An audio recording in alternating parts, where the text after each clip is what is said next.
تعالى وبركاته أعزائي المشاهدين. عندي فاصوليا اليوم أبغى أسويها، وعندنا هذا الزيت وعندنا البصل.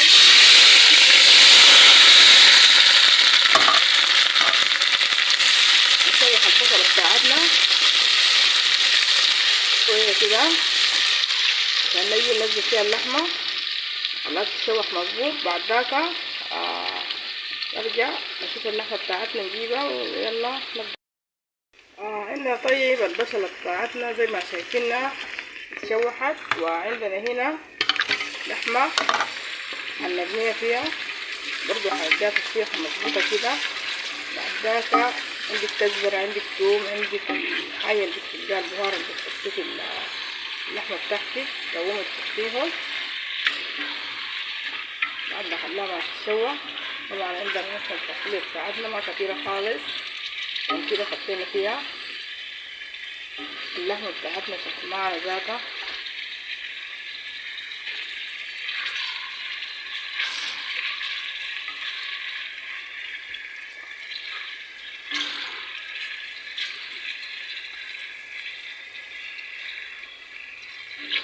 خلاها تاخد تشويحة شوية. بعد ذاك عندنا الطماطم هنيجي ننزلها عليها. طيب اللحمة بتاعتنا اتشوحت زي ما شايفينها مظبوط. بعد ذاك هنيجي ننزلها بالطماطم، وعندنا قرن شطة برضو خلاها تتشوح تمام، وتحطي ليها البهارات بتاعتك اللي عايز تحطيها عليها. عندك كزبرة، عندك ثوم، عندك اي بهارات تحطيها. عندنا هنا صلصة هي نزلها بالصلصة بتاعتها. طبعا حطينا الصلصة. بعد ذاك بنيجي نقفل عليها ونخليها تتسبك البصل بتاعتنا مع اللحمة. بعد ذاك عندنا بطاطس أقصد، عندنا فاصوليا جاهزة مسلوقة بناء الملح الكمية اللي عايزاه. بتاخديها مكعب مرقة على حسب الاختيار بتاعك. تخلي الأشياء حق اللحمة والطماطم خليها تتشوح مظبوط، تشيل عليها موية لا بعد ما تستوي.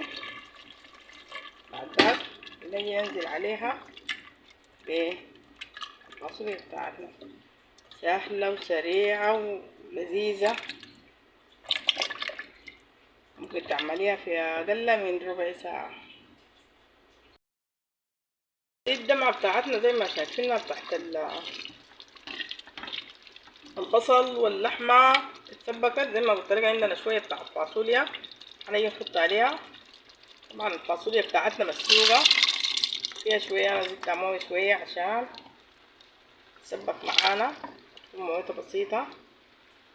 انا بسلق الفاصوليا يعني مثلا اذا جبت كيلو بسلقه كله بقسمه على 2. وقت ما حبيت اطبخ بجي اطبخه. طبعا كلنا عارفين طريقة السلق بتاعت الفاصوليا. الفاصوليا طبعا نوع من البقوليات اي انسان بيعرفها، فبتخليها تتسبك كده. وبعد شوية هنرجع نوريها ليكم.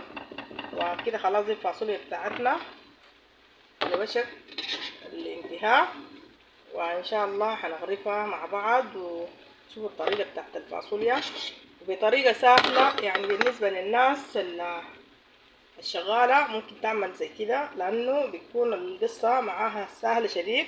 قصة الفاصوليا مثلا تتقسم في علب وتتخلى.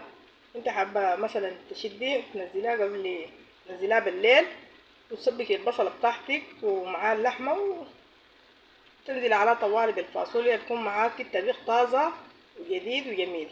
طبعا هنا دي الحلة بتاعتنا بتاع الرز، طبعا عاملين معاه رز ابيض زي ما شايفين. وان شاء الله الفيديو ينال الرضا والاعجاب. واذا عجبكم الفيديو اشتركوا معانا في القناة، واللي ما مشترك معانا حاول يشترك معانا عشان تدعمونا